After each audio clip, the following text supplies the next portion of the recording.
Hi అండి, అందరికీ నమస్తే. ఈరోజు నేను చికెన్ దమ్ బిర్యానీ చేయబోతున్నాను.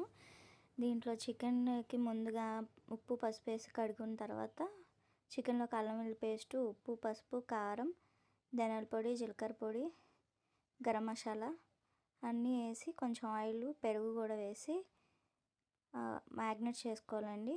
ఒక హాఫ్ అన్ అవర్ 1 అవర్ లాగా మ్యాగ్నేట్ చేసుకొని లెగ్ పీస్ చూసారా.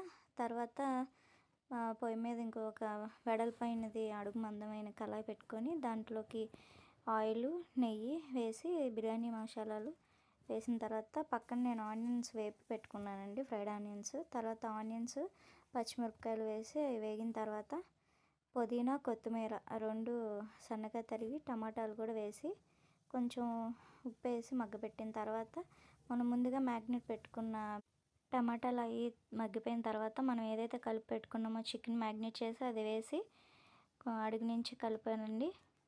అది అయిన తర్వాత మనం ఈరోజు ఇది కొంచెం మగ్గుతున్నప్పుడు పక్కన మనం బిర్యానీ రైస్ ప్రిపేర్ చేయడానికి వాటర్ వేసి దాంట్లో బిర్యానీ మసాలా అన్నీ వేసి సాల్ట్ కొంచెం పుదీనా కొత్తిమీర సన్నగా తరిగి వేసానండి. దాంట్లో కొంచెం అల్లం వెల్లుల్లి పేస్ట్ ఫ్లేవర్ కోసం వేసాను. అది కొంచెం మరుగుతున్నప్పుడు ఈలోపు మనం పక్కన కర్రీ చెక్ చేసుకొని మళ్ళీ కొంచెం మూత పెట్టిన తర్వాత ఈలోపు అందులో రైస్ వేయాలండి. బిర్యానీ రైస్ నానబెట్టాం కదా, అది వేసి ఉడికేలోపు దీంట్లో మనం కొంచెం కర్డ్ వేసి గ్రేవీ కోసం తీసామండి. పక్క కొంచెం కర్రీ తీసిన తర్వాత మళ్ళీ రైస్ వేసి మళ్ళీ 2 టెప్స్గా అది వేసిన తర్వాత అది మనం మళ్ళీ పైన కోటింగ్ వేసుకొని క్లోజ్ చేసి దమ్ ఒక 20 మినిట్స్ అలా పెట్టానండి.